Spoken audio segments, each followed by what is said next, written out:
নেতাজির মৃত্যু 18ই অগস্ট 1945 হয়নি, এটা একদম ফ্যাক্ট। সুভাষচন্দ্র বোস কোথায় গেছে, কি হয়েছে, তার কথা কেউ জানে। গোটা পৃথিবীর প্রত্যেকটি রাষ্ট্র, কনসার্ন রাষ্ট্র যারা আছে, তাদেরকে তাদের ফাইলস ডিক্লাসিফাই করতে হবে।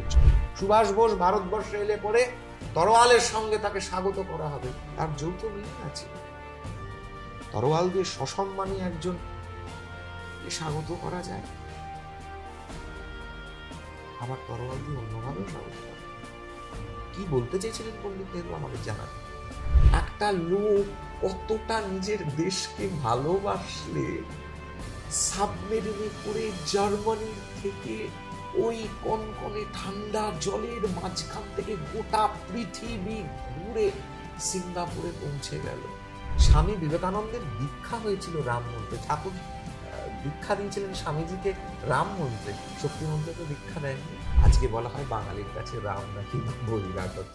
কাল বাদ পরশু নেতাজি সুভাষচন্দ্র বোসের জন্মদিন, আমাদের বাঙালি তথা সমগ্র ভারতের কাছে একটা আবেগের দিন। আমাদের পড়ানোর বইতে যে ইতিহাস জানানো হয়েছিল নেতাজি সুভাষচন্দ্র বোসকে দিয়ে, সেটা কি সত্য না সেটা মিথ্যে? তো আজকে পডকাস্টে আমরা সেটাই জেনে নেব, কতটা সত্যি এবং কতটা মিথ্যে।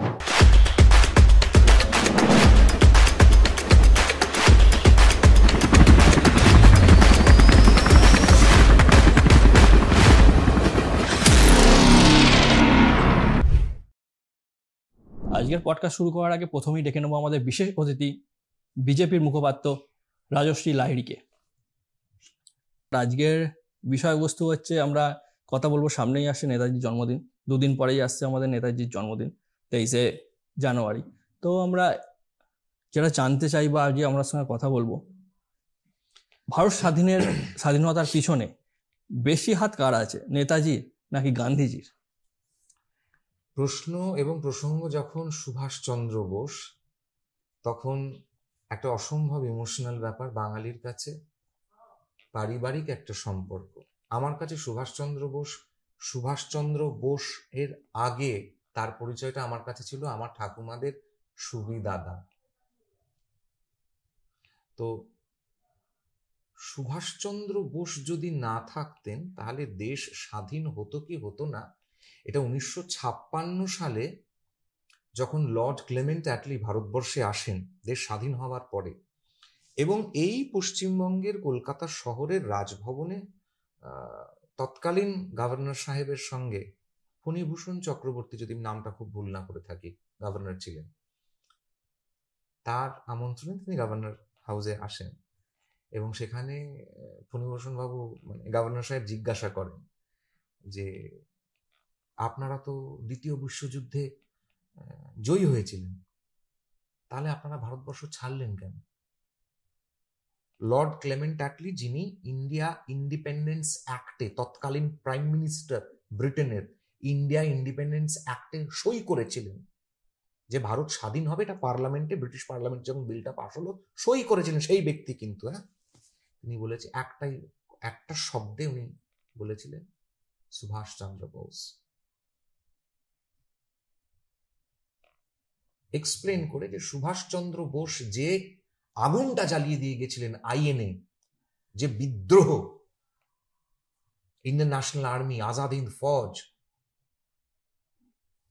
এটাকে সামলানোর মতন ক্ষমতা এবং আরেক বাঙালি বলাই দত্ত, বর্ধমানের ছেলে, একটা 18 বছরের বাচ্চা ছেলে, 18 বছর না 22 বছরের বাচ্চা ছেলে 1946-এ যে বম্বেতে ইউনিয়ন জ্যাককে নামিয়ে দিয়ে ভারতের পতাকা তুলে দিল, সাসপেন্ড করে দেওয়া হয়েছিল তাকে নেভির থেকে, সে নেভাল অফিসার ছিল।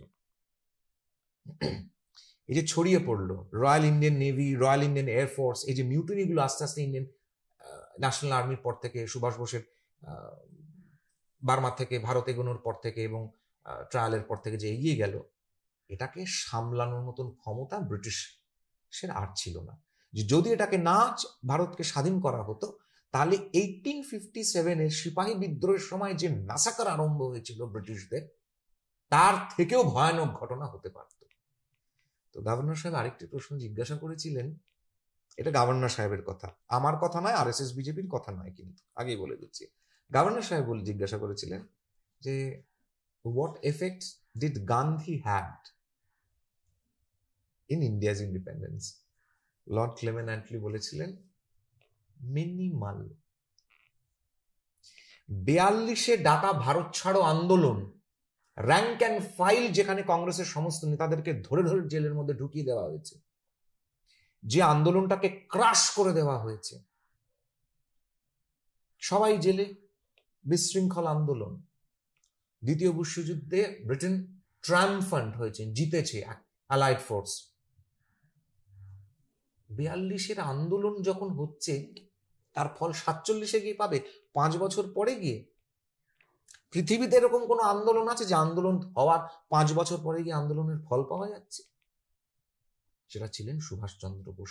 সুভাষ বোস বিরুদ্ধে সুভাষ বোসকে পাওয়া যাচ্ছে না, কিন্তু সুভাষ বোসের আত্মা তাড়া করে বেরিয়ে, মানে সুভাষ বোসের অনুপস্থিতিটা তাড়া করে বেরিয়েছিল ব্রিটিশকে ভারতবর্ষে।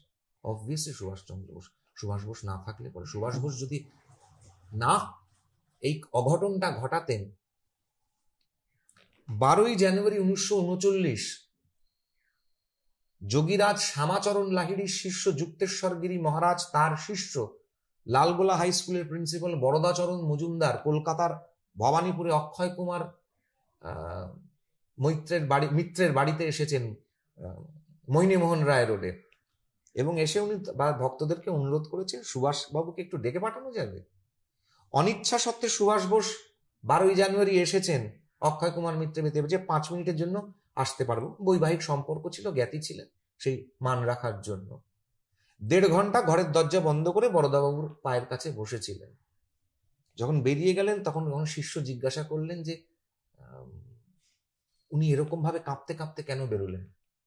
সুভাষের সঙ্গে সুভাষের পরিচয় করালাম। কি দেখলেন? মহাক্ষত্রিয় যদি তৃতীয় নেত্র খোলে, এ ছেলে অঘটন ঘটাবে। 12ই জানুয়ারি 1939 বরদাচরণ মজুমদার, যোগী বরদাচরণ মজুমদার বলছেন, এবং 13ই জানুয়ারি এসে শ্যামাচরণ লাহিড়ী মহাবতার বাবাজি, যোগানন্দ পরমহংসজি যে ভাবধারায়, যে ধারার, সেই ক্রিয়া যোগে 13ই জানুয়ারি ভবানীপুরের বাড়িতে যোগী বরদাচরণ মজুমদারের কাছে এসে দীক্ষা নিয়ে উনি বেরিয়ে গেলেন। হাতে লেখা একটা চিঠি, আশুতোষ লাহিড়ী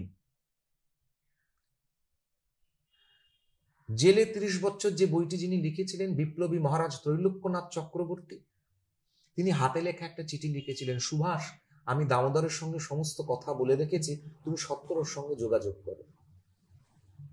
সেই হ্যান্ড রিটেন লেটারটা আশুতোষ লাহিড়ী নিয়ে গিয়ে এলগিন রোডের বাড়িতে সুভাষ বোসের হাতে দিয়েছিলেন। জিন্নার সঙ্গে দেখা করার অছিলায় 1940 সালের 22শে জুন বম্বেতে গিয়ে সাভারকার সদনে সাভারকারের সঙ্গে দেখা করেন বিনায়ক দামোদর সাভারকার। এত বছর ধরে আমরা চিৎকার করে এসেছি, কেউ বিশ্বাস করেনি।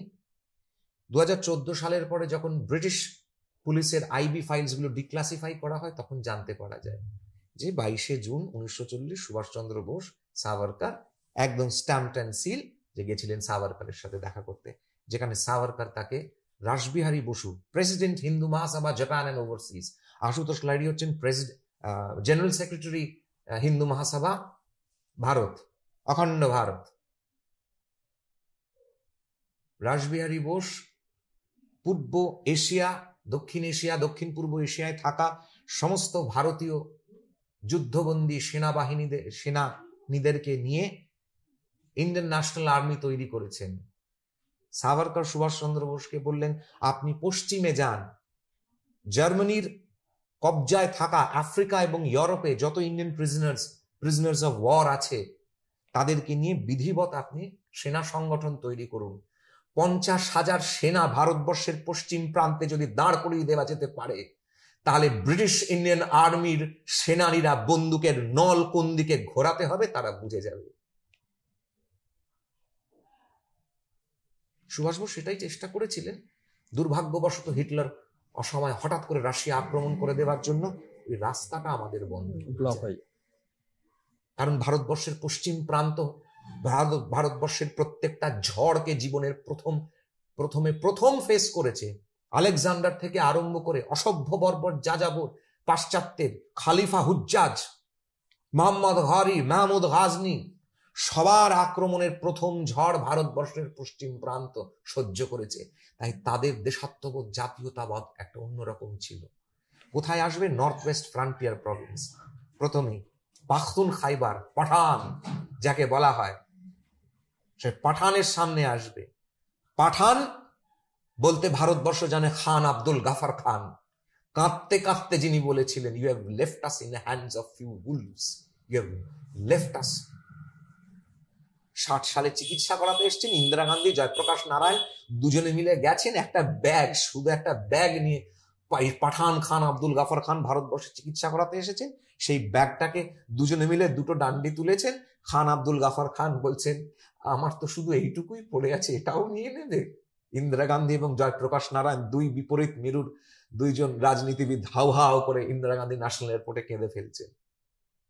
সেই পাঠানের সামনে এসে দাঁড়াবে সুভাষ বোস। পাঠানকে ক্রস করলে কে? না শিখ গুরু গোবিন্দ সিং এর জায়গা, যারা নিজেদের মাথা কেটে দিয়েছে, নিজেদের সন্তানকে জ্যান্ত দেওয়ালে পুড়ে দিয়েছে, সেইখানে চেয়েছিলেন সাভারকর এবং সুভাষচন্দ্র বোস ভারতের সেই প্রিজনার্স অফ ওয়ার। আর পাঞ্জাব ক্রস করলেই তো দিল্লি, দিল্লি পড়ে গেলেই ভারত স্বাধীন হয়ে যেত। তো মানে আমি জানতে চাইছি যে নেতাজিকে কেন ভারত ছাড়তে হয়েছিল? ভারত থেকে উনি সংগ্রামটা কেন কন্টিনিউ করতে পারেননি?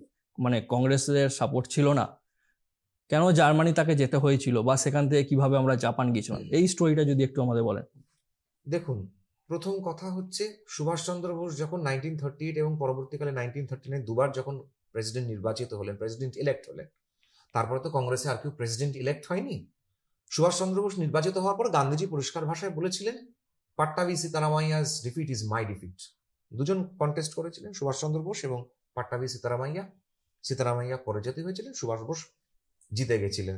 তবে দুর্ভাগ্য বিষয় এটাই যে সুভাষচন্দ্র বোস বাঙালির ভোটে জিতে কোনোদিন কংগ্রেসের প্রেসিডেন্ট হননি। পশ্চিমবঙ্গ প্রদেশ কংগ্রেস সুভাষচন্দ্র বোসকে ভোট দেননি, ভোট দিয়েছিল পাঞ্জাব, ভোট দিয়েছিল দক্ষিণ ভারত, বাঙালি ভোট দেননি। তো গান্ধীজি তো পরিষ্কার ভাষাতেই বলে দিয়েছিলেন যে এটা আমাদের রাস্তা হবে না। দ্বিতীয় বিশ্বযুদ্ধে ব্রিটেন নন ভায়োলেন্সের কথা বলা গান্ধীজি, দ্বিতীয় বিশ্বযুদ্ধে ভারতীয় সেনাবাহিনী পার্টিসিপেট করবে এটাতে সম্মতি দিয়েছিলেন, যে এখন ব্রিটেনের অসময়, তাই ব্রিটেনকে আমরা সাহায্য করব। কিন্তু দ্বিতীয় বিশ্বযুদ্ধে তো কোনো নন ভায়োলেন্ট মেথড ছিল না, তাহলে গান্ধীজি কেন সমর্থন দিয়েছিলেন আমাদের জানা নেই। মানে এটাই কি মানে ভারতের স্বাধীনতা পেতে বেশি টাইম লাগে? মানে এটা যদি ডিসিশনটা অন্য হতো তাহলে আমরা আগে পেতাম? অবভিয়াসলি অনেক আগে পেয়ে যেতাম। স্বামী বিবেকানন্দেরই তো কথা ছিল, দেশ তো স্বাধীন করে দিতে পারি, কিন্তু দেশটা দিয়ে যাবো কার হাতে? দেশ অনেক আগেই স্বাধীন হতে পারতো। দেশ 1917 সালে যখন হিন্দু জার্মান কনস্পিরেসি 1917, সেই সময় যখন প্রথম বিশ্বযুদ্ধের সময় হিন্দু জার্মান কনস্পিরেসি, যারা দর্শক আছেন তারা নেট সার্চ করলেই দেখতে পেয়ে যাবেন, হিন্দু মহাসভা এবং জার্মানির যে কনস্পিরেসির অংশ ছিল হচ্ছে বাঘা যতীনের ক্রিসমাস ডে প্লট, ওই বুড়ি আলমের যুদ্ধ যে অংশ ছিল যেখানে বাঘা যতীন মারা গেলেন। কমিউনিস্ট পার্টির প্রতিষ্ঠাতা মানবেন্দ্রনাথ রায়, নরেন্দ্রনাথ ভট্টাচার্য, যিনি বাঘা যতীনের সঙ্গে বিশ্বাসঘাতকতা করেছিলেন, কারণ নরেন্দ্রনাথ ভট্টাচার্যকে দায়িত্ব দেওয়া হয়েছিল অস্ত্রশস্ত্র প্রকিওর করার জন্য। তিনি ইন্দোনেশিয়া গিয়ে, আমেরিকা গিয়ে কমিউনিস্ট পার্টি অফ লেনিনের সঙ্গে দেখা টাকা করে আমেরিকা গিয়ে কমিউনিস্ট পার্টি অফ মেক্সিকো প্রতিষ্ঠা করলেন। তখন শ্রীরামপুরের জিতেন্দ্রনাথ লাহিড়িকে পাঠানো হলো অস্ত্রশস্ত্র প্রকিওর করার জন্য। জিতেন্দ্রনাথ লাহিড়ি ম্যাভেরিক জাহাজ নিয়ে বালেশ্বরের উপকূলে যেখানে এলেন, এবার যে চেকোস্লোভাকিয়ান আর্মস ডিলার এই আর্মস দিয়েছিল, তিনি এটা ইউএস ইন্টেলিজেন্সকে ব্রেক করে দেন। একটা ক্লাব পার্টির মধ্যে সেই অবস্থায় ব্রেক করে দেন। ইউএস ইন্টেলিজেন্স সেটা ব্রিটিশ ইন্টেলিজেন্সকে পাঠিয়ে দেয়। ব্রিটিশ ইন্টেলিজেন্সের কাছে জানতে পেরে ব্রিটিশ সরকার সেটা করে নেয়। 1917 লড়াই মাঠে মারা যায়, ইতিহাসে কোনোদিন পড়ানোই হলো না 1917 লড়াই। অনুশীলন সমিতি, যুগান্তর, এগুলো হিন্দু মহাসভার, এখানকার যে সদস্যরা হিন্দু মহাসভার অংশ ছিল এবং কি কম্বাইন্ড ফোর্সে এই লড়াইটা হয়েছিল, এটা পড়ানো হলো না। যাই হোক, ভারতবর্ষ আগে স্বাধীন হতে পারলো না। পরবর্তীকালে যেখানে দাঁড়িয়ে মরলে মিন্টো রিফর্মস আমরা মেনে নিলাম, আমরা কি বললাম? আমরা বললাম যে আমরা পূর্ণ স্বরাজ আমরা চাই না, আমরা ওই রানী আমাদের প্রধান হবেন, আমরা একটা ওই কি একটা টার্ম আছে পার্টিকুলার, এই মুহূর্তে মনে পড়ছে না, আমরা ওই সিউডো ডেমোক্রেসিটা অ্যাকসেপ্ট করে নেব। ওতেও কংগ্রেস রাজি হয়ে গেছিল, ওটা ঠিক। যেটার বিরুদ্ধে যে কথা লোকমান্য বাল গঙ্গাধর তিলক বলেছিলেন, swaraj is my birth right and I shall have it, Subhashchandra Basu তখন বলেছিলেন যে কেন এই স্টেটাস, পূর্ণ স্বরাজ, কমপ্লিট স্বরাজ। যে চাপে পড়ে 1930 সালের 26শে জানুয়ারি রবি নদীর তীরে ভারতবর্ষ প্রথমবার তার ত্রিবর্ণ রঞ্জিত পতাকা উত্তোলন করলেন, যেখান থেকে 26শে জানুয়ারির ইম্পর্টেন্সটা ভারতবর্ষে এলো।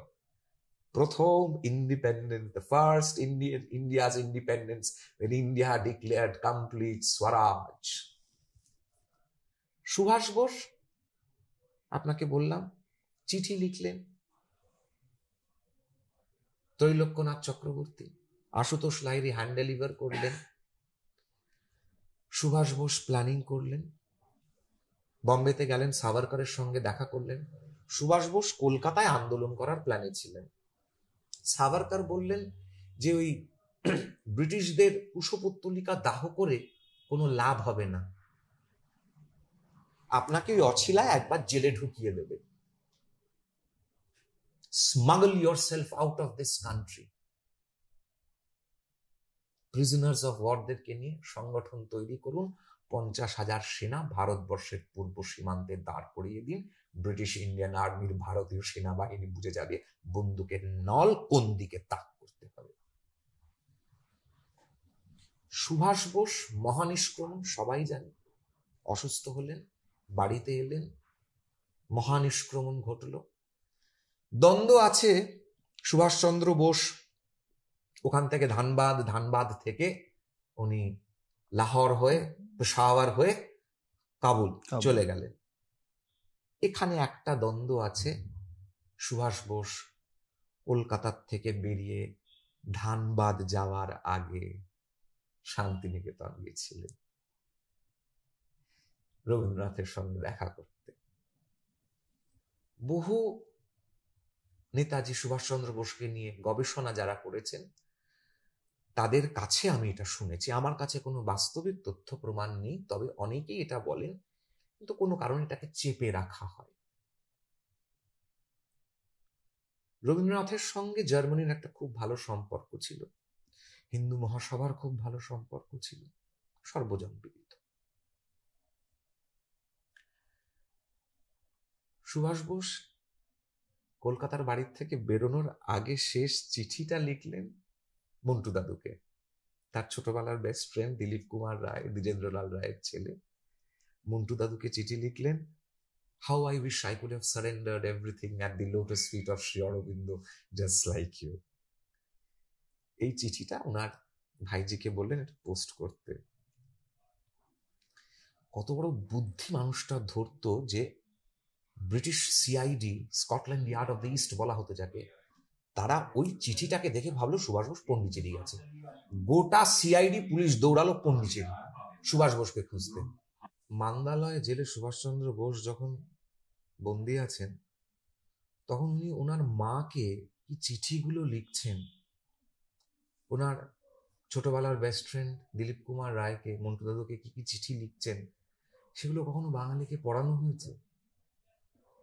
সুভাষচন্দ্র বোসের আধ্যাত্মবোধ, ধর্মবোধ, তার রামায়ণ, তার মহাভারতের জ্ঞান, ভারতবর্ষের মানুষের, ভারতীয়দের জীবনযাত্রায় রামায়ণ অনুসরণ করে চলা উচিত। এই চিঠিগুলো দেখো মা, রামায়ণের সবটুকু পবিত্র, ওই গোদাবরী নদী, ওই অযোধ্যা, ওই চিত্রকূট পর্বত, রামকে নিয়ে বিশদ ব্যাখ্যা, ঠিক যেটা স্বামী বিবেকানন্দ বলছেন, দেশে শক্তির প্রয়োজন আছে, দেশকে স্বাধীন করতে গেলে শক্তির প্রয়োজনীয়তা আছে, ঘরে ঘরে রামচন্দ্র আর মহাবীর হনুমানের পুজো আরম্ভ করে দে, স্বামী বিবেকানন্দ বলছেন। স্বামী ব্রহ্মানন্দ রামকৃষ্ণ পরমহংসদেবের যাকে ছেলে বলা হতো, স্বামী ব্রহ্মানন্দজিকে বলা হতো ঠাকুরের ছেলে, আর রাখাল মহারাজকে ঠাকুরের ছেলে, আর শরৎ মহারাজকে বলা হতো মায়ের ছেলে। যে কারণে স্বামীজি বলতেন যে হ্যাঁ ওটা হচ্ছে মা, ওটা ঠাকুরের ছেলে, এটা মায়ের ছেলে, তাহলে আমার জায়গাটা কোথায়? তো তখন ঠাকুর বলতেন যে আলোটা মা কার মুখের ওপর ফেলবে সেটা মায়ের ওপরেই থাক। তো স্বামী ব্রহ্মানন্দ তখন রাম নাম সংকীর্তন রচনা করছেন কাশীতে বসে। স্বামী ব্রহ্মানন্দ রামকৃষ্ণ মঠ মিশনের প্রথম প্রেসিডেন্ট মহারাজ রাম নাম সংকীর্তন রচনা করছেন কাশীতে। সেখানে স্বয়ং মহাবীর হনুমান প্রকট হচ্ছেন সেই রাম নাম সংকীর্তন শুনতে আসার জন্য। আজকে বলা হয় বাঙালির কাছে রাম নাকি বহিরাগত, কিন্তু তারা না রামকৃষ্ণ পরম। স্বামী বিবেকানন্দের দীক্ষা হয়েছিল রাম মন্ত্রে, ঠাকুর দীক্ষা দিয়েছিলেন স্বামীজিকে রাম মন্ত্রে, শক্তি মন্ত্রে তো দীক্ষা দেননি। জিজ্ঞাসা করেছিলেন সেই রামকে নিয়ে স্বামীজির সেই একই ধারায় সুভাষ বোসের কি কথা, প্রভাবতী দেবীকে লেখা চিঠি, দিলীপ কুমার রায়কে লেখা চিঠি, সেই একই লোক যে লোক ওটেন সাহেবকে থাপ্পড় মারার জন্য দ্বিজেন্দ্রলাল রায়ের ব্যান্ড গান বঙ্গ আমার জননী আমার ধাত্রী আমার আমার দেশ, কেন গো মাতর শুষ্ক নয়ন, কেন গো মাতর রুক্ষ কেশ, এই গানটা ব্রিটিশ ব্যান করে দিয়েছিলেন ডিএল রায়। সেটাকে প্রেসিডেন্সিতে ওটেন সাহেবের সামনে গিয়ে এখানে ধুন্ধুমার কাণ্ড বাঁধিয়ে দিলেন। আচ্ছা, আজাদ হিন্দ ফৌজ সারেন্ডার করার পর নেতাজি যে চলে যাচ্ছিলেন এবং যেইভাবে আমাদের কাছে উপস্থাপন করা হয়েছে যে এইভাবে মৃত্যু হয়েছে, ওইটা কি সত্য কথা নাকি ওটা টোটালি স্ক্রিপ্টেড? নেতাজির মৃত্যু 18ই অগস্ট 1945 হয়নি, এটা একদম fact, it's a sealed fact. কারণ না তো ওই দিনকে তাইপেই বিমানবন্দর থেকে কোনো প্লেন টেক অফ করে, না তো ওই চত্বরে কোনো প্লেন ক্র্যাশের কোনো ঘটনা কোথাও কোনোভাবে নথিভুক্ত করা নেই। একদম সই করে লিখে বালিশের তলায় বাঙালি এটা নিয়ে শুয়ে পড়ুক। 18ই অগস্ট 1945 সুভাষচন্দ্র বোসের মৃত্যুদিন নয়, গভর্নমেন্ট আমাদের সরকার পরিষ্কারভাবে জানিয়ে দিয়েছে। সুভাষচন্দ্র বোস কোথায় গেছেন, কি হয়েছে তার কথা কেউ জানে না। গোটা পৃথিবীর প্রত্যেকটি রাষ্ট্র, কনসার্ন রাষ্ট্র যারা আছেন তাদেরকে তাদের ফাইলস ডিক্লাসিফাই করতে হবে। Japan, China, Taiwan, France, Germany, Britain, USA, Russia. সব থেকে বড় বিষয় যেটা হচ্ছে এটা, এবার ফিরে আসতে হবে গিয়ে 1965, মানে এগিয়ে আসতে হবে 1965। তাসকেন্ট চুক্তি, লাল বাহাদুর শাস্ত্রী তাসকেন্ট চুক্তি সই করতে গেছেন। লাল বাহাদুর শাস্ত্রীজির ছেলের কাছে আমি এটা শুনেছিলাম ফোনে, চন্দ্রদার সঙ্গে তখন কথা হতো, চন্দ্রকুমার বোস, শরৎ বোসের যিনি নাতি, তার সাথে।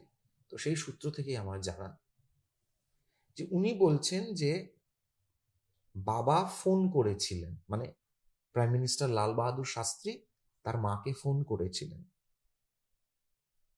এবং উনার স্ত্রী বলছিলেন যে এখানে তাসকেন্ট চুক্তি নিয়ে সবাই কিরকম কি কথা বলেছে।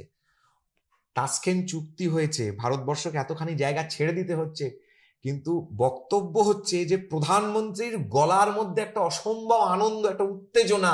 ভারতবর্ষের প্রধানমন্ত্রী লাল বাহাদুর শাস্ত্রী, আমি এমন খবর দেশে নিয়ে আসতে যাচ্ছি যাতে গোটা ভারতবর্ষ তাসকেন্টের কথা ভুলে যাবে, তাসকেন্ট চুক্তির কথা। গোটা দেশ যার অপেক্ষায় আছে, গোটা দেশ কার অপেক্ষায় আছে, কার অপেক্ষায় ছিল 65 সালে, আজও কার অপেক্ষায় আছে, কে এরকম আছে? এটা তো লাল বাহাদুর শাস্ত্রীজির ছেলে বলছে।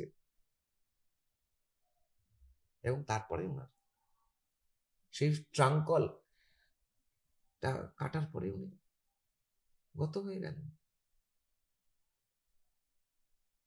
কি এই মিস্ট্রি? কেন সুভাষচন্দ্র বোসকে যে ইন্টারন্যাশনাল যে শত্রু, সুভাষ বোস ভারতবর্ষে এলে পরে তরোয়ালের সঙ্গে তাকে স্বাগত করা হবে, তার যৌথ মিনিং আছে। তরোয়াল দিয়ে সসম্মানে একজন কে স্বাগত করা যায়, আবার তরোয়াল দিয়ে অন্যভাবেও স্বাগত করা যায়।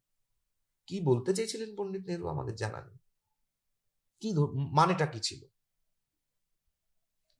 কিন্তু এই যে ইন্টারন্যাশনাল যে ক্রিমিনাল ব্যাপারটা, এই তকমাটা ঘোচানোর চেষ্টা কোনোদিন কেউ করলো না কেন? এতগুলো বছর পেরিয়ে গেল, পার্লামেন্টে একটা ডিবেট দেখাতে পারবেন একটা বাঙালি পার্লামেন্টেরিয়ানে? বা পশ্চিমবঙ্গ থেকে যতগুলো পার্লামেন্টেরিয়ান গেছে কোনোদিন ধর্ণা দিয়েছে সুভাষ বোসের নাম? ইন্দিরা গান্ধী প্রধানমন্ত্রী যখন, তখন এত এত আইবি ফাইলস গায়েব হয়ে গেল কি করে, পুড়ে গেল কি করে, নষ্ট হয়ে গেল কি করে? কেন 60-এর দশক 70-এর দশক অব্দি শরৎচন্দ্র বসুর পরিবারের প্রত্যেকটি চিঠি খুলে খুলে দেখা হতো বসু পরিবারের ওপর, এবং সুভাষচন্দ্র বোসের যতজন কাছের লোক ছিল তাদের ওপর স্পাইং হতো? এই তথ্য তো ডিক্লাসিফিকেশন অফ ফাইলস এর পরে পাওয়া গেছে, নরেন্দ্র মোদীর সরকার আসার পরে জানা গেছে এটা হয়েছে। কেন, কি কারণ? সুভাষ আজও রহস্য আছে, আর অবশ্যই থেকে যাবেন। আচ্ছা, আর বুড়ো সাধু যাকে বলা হয়, উনি কি নেতাজি সুভাষচন্দ্র বোস ছিলেন? এই নিয়ে যতক্ষণ না কোনো একেবারে পুঙ্খানুপুঙ্খভাবে স্ট্যাম্প পড়বে ততক্ষণ তো বলা যেতে পারে না কি ছিলেন, কে হয়েছিলেন। ওই যে আপনাকে বললাম, লীলা রায় চিঠি লিখেছিলেন মন্টু দাদুকে, your best friend is at Faizabad, কিন্তু মন্টু দাদু কোনোদিন দেখা করতে যান, এবং মন্টু দাদু মারা যাওয়ার পর মন্টু দাদুর ঘরটা আগুন লেগে ভস্মীভূত হয়ে যায়। রহস্য এটা, ভারতবর্ষকে একত্রিত হয়ে সলভ করতে হবে এই মিস্ট্রি। এটা আমাদের একার কারোর পক্ষে সম্ভব। সুভাষ বোস চিঠি লিখলেন, পুলিশ দৌড়ালো সেখানে, সুভাষ বোস মহানিষ্ক্রমণ কাবুলে গিয়ে উনি কিন্তু বহুবার উনি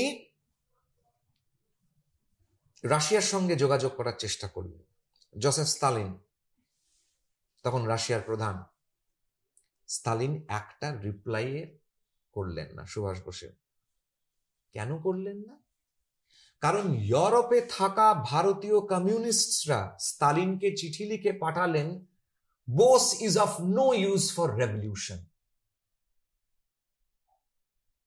সুভাষ বোসের দ্বারা কোনো রেভলিউশন হবে না, এটা ভারতীয় মূলত বাঙালি কমিউনিস্টরা, খুব দুর্ভাগ্যবশত শুনতে বাঙালি বামপন্থী, আজকে যারা সিপিএম তৎকালীন সিপিআই, তারা ইউরোপে বসে থাকা, চুরুট খাওয়া, দামি দামি ভোগবিলাসের জীবন যাপন করা বামপন্থীরা, তারা স্তালিনকে চিঠি লিখলেন যে Bose is of no use for revolution, বোসকে দিয়ে কোনো কাজ হবে না। তাই জন্যে সুভাষ বোস আমুদারিয়া পার করার পর্যন্ত রাজি হয়ে গেছিলেন, যে আমুদারিয়া কেউ কোনোদিন পেরোতে পারেনি, নৌকা অবধারিতভাবে ডুবে যেত। সুভাষ বোস সেটাতেও রাজি হয়ে গেছিলেন। স্তালিন দেখা করলেন না, সুভাষ বোস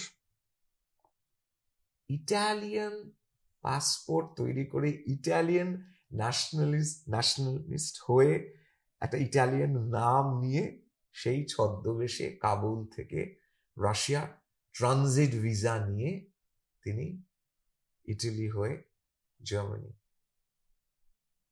হিটলারের মতন একটা লোকের সঙ্গে দেখা করলেন এবং বারবার হিটলারকে বললেন যে রাশিয়া আক্রমণ করাটা কিন্তু আপনাদের ভুল হবে, রাশিয়া আপনি আক্রমণ করবেন না।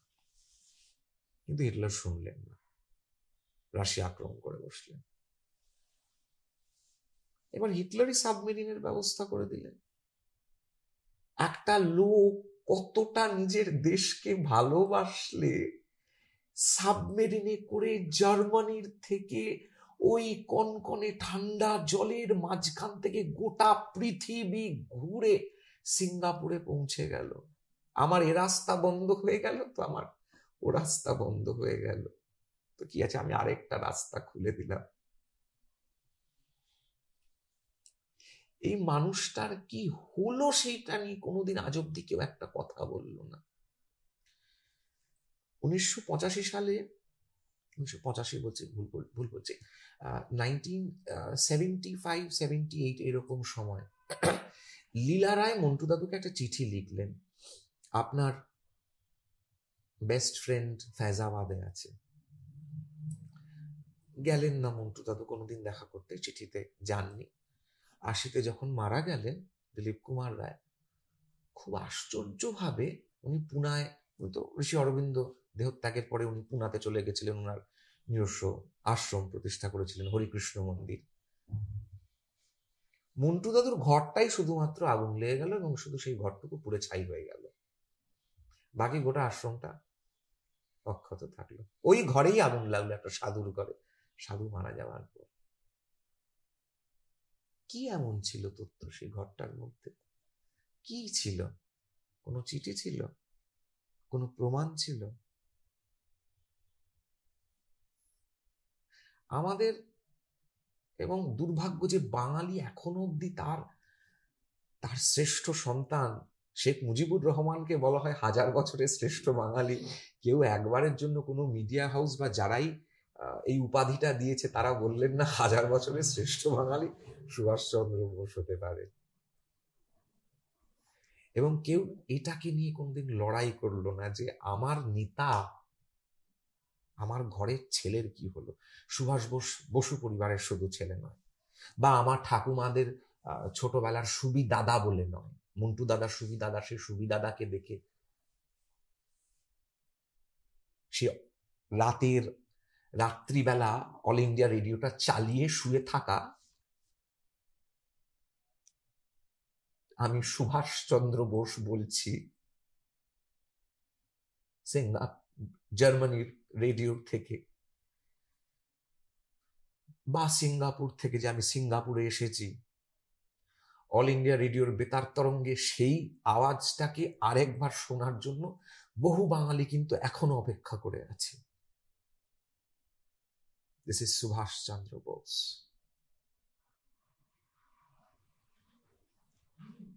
When, due to misguided political whims and lack of vision, almost the entire Congress party is decrying its soldiers as mercenaries, it is extremely heartening to see that Veer Savarkar is entrusting amongst the youths to get enlisted in the Indian army.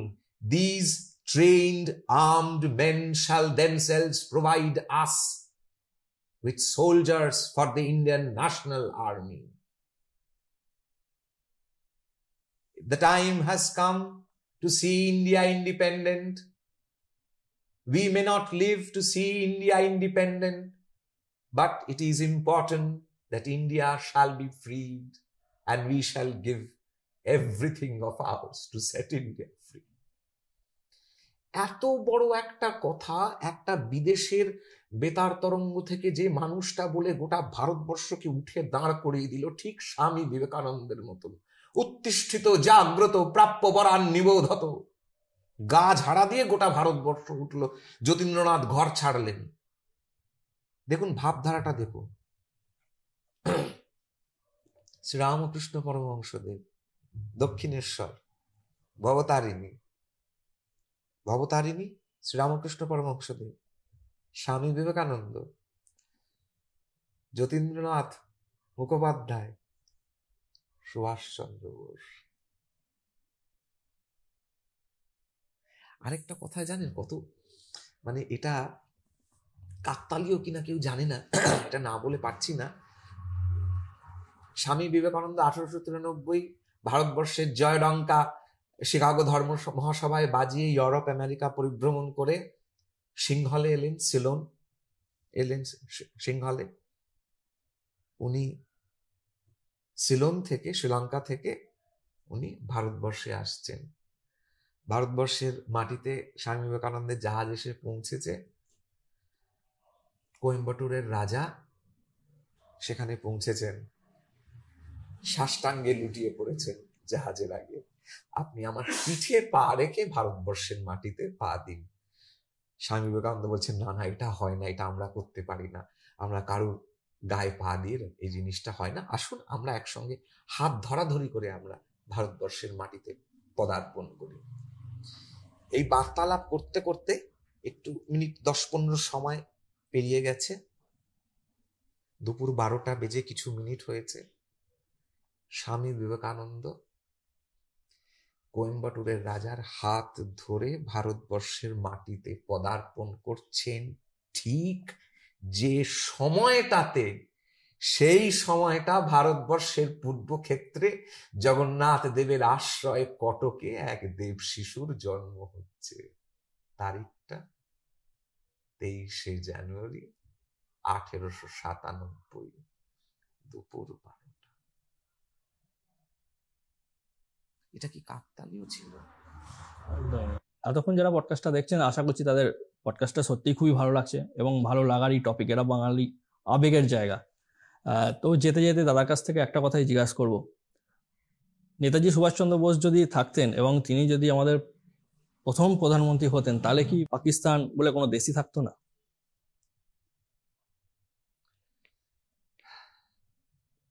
Subhash Chandra Bose যখন আলাদা দল করছেন বা কংগ্রেসের president হয়েছেন, তার Bengal volunteers association তৈরি হয়েছে, স্বামী বিবেকানন্দ বলেছিলেন যে 100টা সেরকম ছেলে যদি দরকার পাওয়া যায় তাহলে ভারতবর্ষ স্বাধীন হয়ে যাবে। সুভাষ বোস সেই রকম, সেই সেনানী, যুদ্ধ সেনানী, সংগ্রাম করা অর্থের জন্য বিভিন্ন জায়গায় দরজায় দরজায় ঘুরেছেন। যেখানে যাচ্ছেন লোকে স্বতঃস্ফূর্ত ভাবে নিজের অনেক কিছু দিয়ে দিচ্ছেন। কমিউনিস্ট পার্টির সদস্য, কমিউনিস্ট পার্টির নেতা, তেভাগা আন্দোলনের নেতৃত্ব দিয়েছিলেন অবনী মোহন লাহিড়ী, আমারই ঠাকুরদামশাইয়ের খুড়তুতো ভাই। তিনি তখন খুব ছোট। তো ফরিদপুরের বাড়ি ছিল আমাদের কনকদ্বীপে। পরিবারের নিয়ম ছিল যে খাজাঞ্চির যে বহির্মহলের যে সিন্ধুকের যে চাবি, যেখানে সমস্ত খাজনা টাজনা এসে জমা পড়তো ইত্যাদি থাকতো, এটা বিভিন্ন শরিকের কাছে চাবি ঘুরতো, ঠিক যেরকম নারায়ণের পালা পড়তো ওরকম। তো ধনী দাদুর মানে অবনীমোহন লাহিড়ীর বাবার ভাগে পালাটি পড়ে, সিন্ধুকের চাবি থাকবে। সিন্ধুকের চাবিটি তার মায়ের আঁচলের মধ্যে থাকতো। যখন এই বিপ্লবী কর্মকাণ্ড হচ্ছে, তখন খুব ছোট ছিলেন, বাচ্চা ছেলে ছিলেন, উনি সিন্ধুকটা খুলে, তখন সূর্যাস্তের আইন ছিল, হ্যাঁ, সূর্যাস্তের মধ্যে যদি খাজনা না জমা করা হয় তাহলে পরে ব্রিটিশ সবকিছু ক্রপ করে নেবে। সিন্ধুক খুলে যা কিছু ছিল সিন্ধুকের মধ্যে সেটা প্যাটলা ভরে নিয়ে গিয়ে দিয়ে দিয়েছিল, তোমরা আমার মাকে স্বাধীন করবে। একটা বাচ্চা ছেলে, সে যে পরিবেশে বেড়ে উঠেছে। এরকমই যখন গ্রাম ঘুরছেন, এক বিধবা মা তার একমাত্র পুত্র সন্তান, বাবা আমার তো আর কিছু নেই, তুই এটাকে নিয়ে যা, এটাকে মায়ের কাছে লাগা।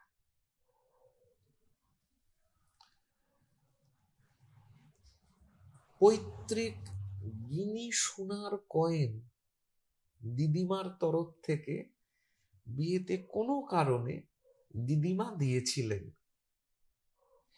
ওই 3টি গিনি কোন সোনা,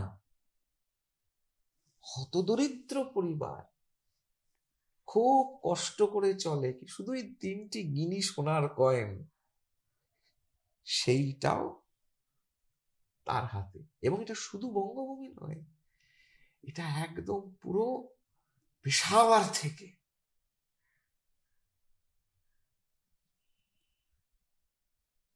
साडे वतन के लिए दे रहा हूं। এইটা সুভাষ বোস ছিলেন। এটা আর হবে না। ওই যে যোগী বরদাচরণ মজুমদার বলেছিলেন, এ ছেলে অঘটন ঘটাবে। অঘটন ঘটেছিল কি ঘটেনি এটা তো বাঙালি।